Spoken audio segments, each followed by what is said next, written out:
Puasa itu kan imsak. Imsak itu menahan diri. Nah, apa sih yang kita tahan, yang kita kendalikan saat puasa? Ada 3 unsur dalam diri kita yang harus terkendali. Yang pertama, unsur bahimiyah. Yang kedua, unsur sabuiyah. Dan yang ketiga, unsur natikoh. Bahimiyah itu dari kata-kata bahimah.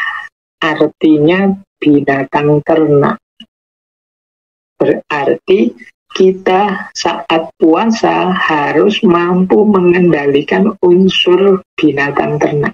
Ini yang tadi kita sebut syahwat. Binatang ternak itu kan yang dilakukan sehari-hari hanya 3. Makan, minum, berkembang biak.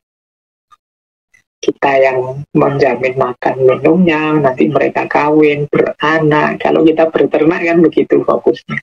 Ini kan unsur bahimiyah. Dalam diri kita juga ada itu. Jenisnya namanya syahwat. Nah, puasa di level fikih yang tadi kita sebut awam, itu yang dikendalikan hanya bagian bahimiyah ini saja. Tapi unsur-unsur yang lain, sabuiyah dan natikoh, tidak terlalu diperhatikan. Nah, orang yang mampu mengendalikan unsur kebinatangan atau bahimiyah dalam dirinya, orang ini nanti punya karakter namanya iffah. Iffah itu mungkin kalau diterjemahkan dalam bahasa Indonesia, orang yang terjaga atau terhormat.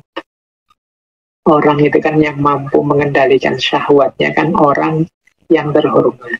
Yang lain akan respect padanya karena hidup tidak hanya fokus pada makan, minum, atau seks saja, tapi dia bisa mengendalikannya. Orang seperti ini kan orang yang di masyarakat kita melihatnya juga orang yang mulia, terhormat.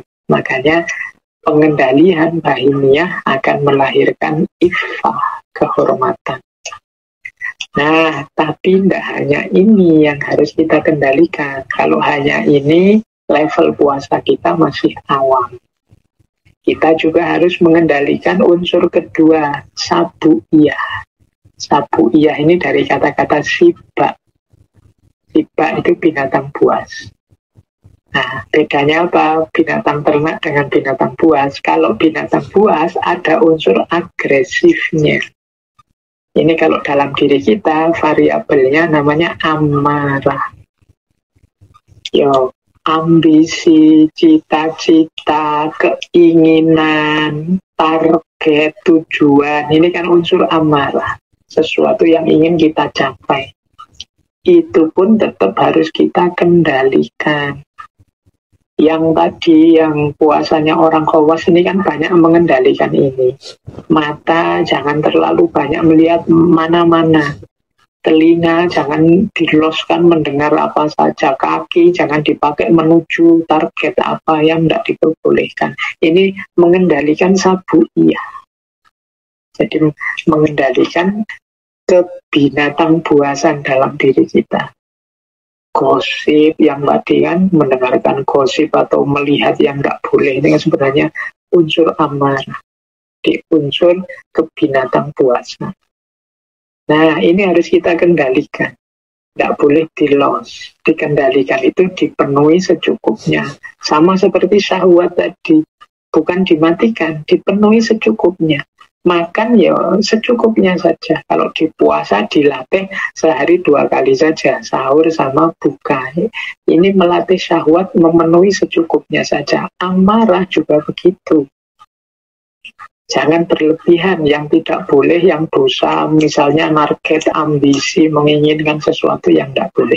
Inginkan saja yang sesuai norma, sesuai aturan. Dan dipenuhi secukupnya.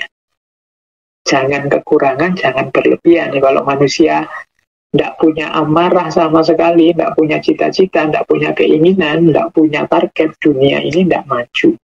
Tapi target, cita-cita, keinginan juga tidak boleh berlebihan. Nah, yang tengah-tengah itu namanya saja'ah. Saja'ah itu berani. Berani hidup. Ada orang tidak berani hidup, namanya pengecut. Ada orang yang berlebihan beraninya, namanya nekat. Amarahnya berlebihan. Nah, ini yang kita kendalikan saat puasa. Yang ketiga, natikoh. Natikoh itu akal. Pikiran juga harus kita kendalikan. Pengetahuan juga harus kita kendalikan. Tidak mentang-mentang informasi apa saja bisa masuk. Semuanya dengan serakah, dengan tamak kita masukkan. Sehingga banyak hal yang tidak penting, banyak hal yang merusak juga kita masukkan dalam pikiran kita. Nah, natikoh ini kemampuan berpikir yang harus kita kendalikan. Namanya ilmu, pengetahuan.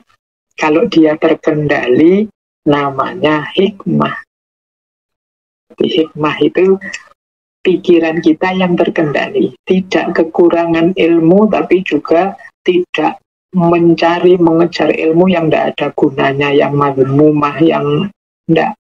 Jadi ilmu yang memang penting, manfaat, berguna untuk hidup. Tidak untuk pamer, tidak untuk merendahkan yang lain, tidak untuk membanggakan diri, menyombongkan diri di depan yang lain. Tidak. Jadi ilmu yang secukupnya saja untuk kepentingan manfaat, maslahat kita pribadi dan juga masyarakat. Nah, kalau bisa seperti ini berarti akal kita juga terkendali. Kalau terkendali, kita punya karakter namanya hikmah. Hari ini mungkin ini perjuangan ini, memfilter materi-materi yang masuk ke dalam pikiran, dalam akal kita. Karena ini kan